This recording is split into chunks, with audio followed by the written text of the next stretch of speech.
শ্রদ্ধা সম্মান জানিয়েও বারবার যেটা বলেছি যে প্রয়াগের প্রতি তো সম্মান, কিন্তু এই কুম্ভ মেলা অ্যারেঞ্জমেন্টটা পুরো দস্তুর মেস করে ফেলেছিল উত্তরপ্রদেশ সরকার, এবং কেন্দ্রীয় সরকার তো ওদের সাহায্য করেও গোটা জিনিসটা মনিটরিং, ক্রাইসিস ম্যানেজমেন্ট, এই গোটা ইনফ্রাস্ট্রাকচার হাইপ তুলে বহু জায়গা থেকে মানুষকে আনা হয়েছে, ব্যবস্থা নেই, পদপিষ্ট, ডেড বডি পাঠিয়ে দেওয়া হয়েছে, পোস্টমর্টেম নেই, ডেথ সার্টিফিকেট নেই।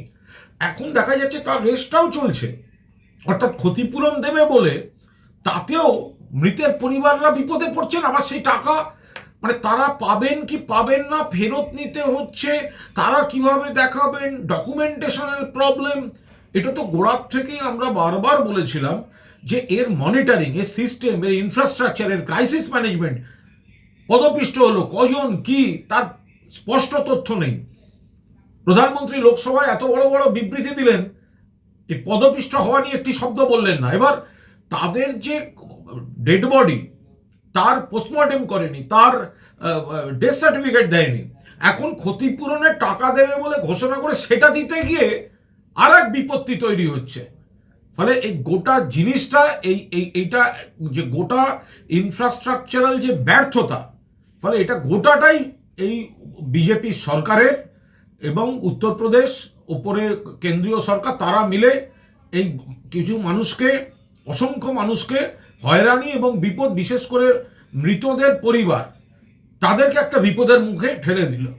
বিজেপির বিধায়ক অগ্নিমিত্রা পাল, তো তার বিরুদ্ধে একটা অভিযোগ জমা পড়েছে, আমরা শুনেছি সব নাকি কি সব একটু গরমিল আছে বা কি অভিযোগ তো জমা পড়েছে। এখন এই বিষয়ে আমরা প্রথমেই মন্তব্য করার কেউ নেই, কারণ অভিযোগটা ঠিক না ভুল আমার মনে হয় এটা অগ্নিমিত্রা পালের এটা প্রকাশ্যে তা নিয়ে একটা সরাসরি স্টেটমেন্ট করা উচিত যে বা যারা এই অভিযোগগুলি করেছে এই অভিযোগটা ঠিক না ভুল, কথার জাগলারি না করে অভিযোগটা ঠিক না ভুল এটা অগ্নিমিত্রা পালেরই একদম সরাসরি প্রকাশ্যে বলা উচিত। তারপরে বাকিদের কোনো প্রতিক্রিয়ার প্রয়োজন হলে সেই প্রতিক্রিয়া দেওয়া যাবে। আগে তো উনি বলুন যে অভিযোগটা স্পেসিফিক্যালি বলা হয়েছে, যে অভিযোগ কে একটা করেছেন আমরা দেখলাম, ঠিক না ভুল এটা তো ওনাকে বলতে হবে। উনি নীরব হয়ে বসে আছেন কেন? দুদিন ধরে তো বিষয়টা চলছে।